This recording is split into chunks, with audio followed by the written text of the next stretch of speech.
On today's show, we have our guest, David Goa, and we're going to be talking about why does the Orthodox Church rest and worship on Sunday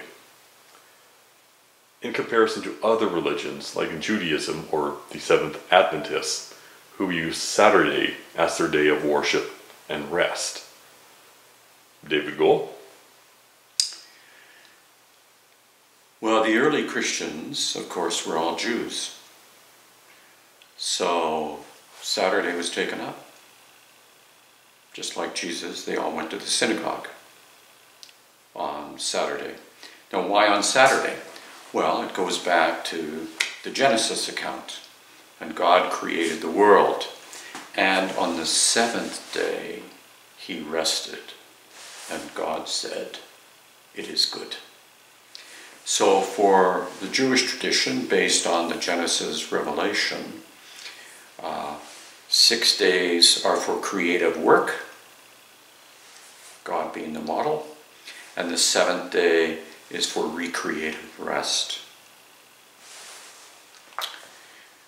Since the early Christians were all Jews, and they did not understand themselves as Christians, that word doesn't even come about until 150 years later, they understood themselves as Jews who had met the Messiah. So they continued to go to the synagogue, and then they would gather the following day, which was the first day of the week, instead of the last day of the week. And on that first day of the week, they spent that in the retelling of the encounters with Jesus of Nazareth. And a bit later, as documents began to appear, and what we now call the New Testament, those texts begun to appear. The letters of Paul, early examples of gospel narratives. They would spend the time around those texts. And of course, quite early, the whole development of baptism takes place. The development of baptism becomes the baptism ritual, of course, is the central text for the development of the early liturgies of the church. So historically, the answer is relatively simple. If you're a Jew, and you don't see yourself as being anything other than a Jew, but rather as a fulfilled Jew, a Jew who's met the Messiah, then of course you continue to go to worship the way in which you've inherited that pattern. But then there's another little thing that comes about, which is quite lovely, I think, and it's both a theological and a kind of symbolic play on this matter.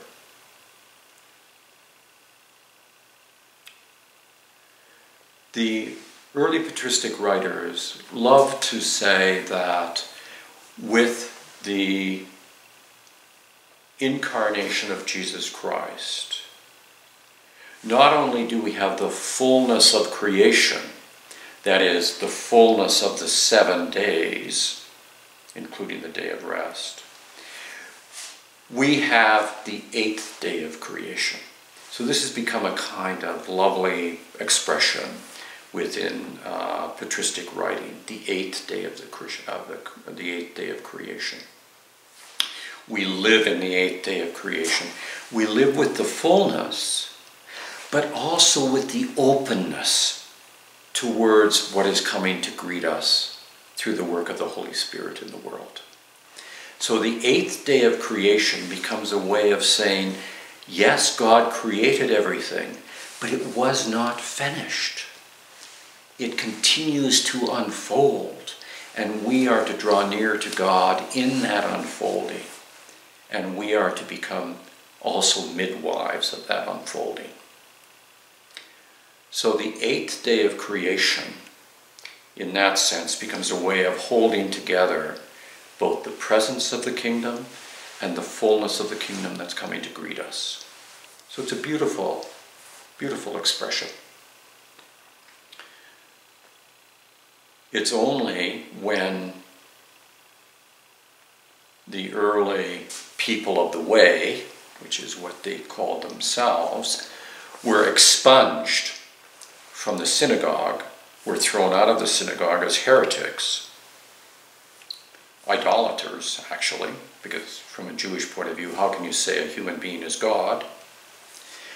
Only when they're thrown out, and only really as Gentiles, largely through the work of the Apostle Paul and a few others, begin to take on the pathways of the people of the way, that in fact the central worship service settles into the first day of the week instead of the last day of the week.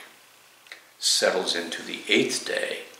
We are in that sense people of the kingdom that is both present and coming to greet us.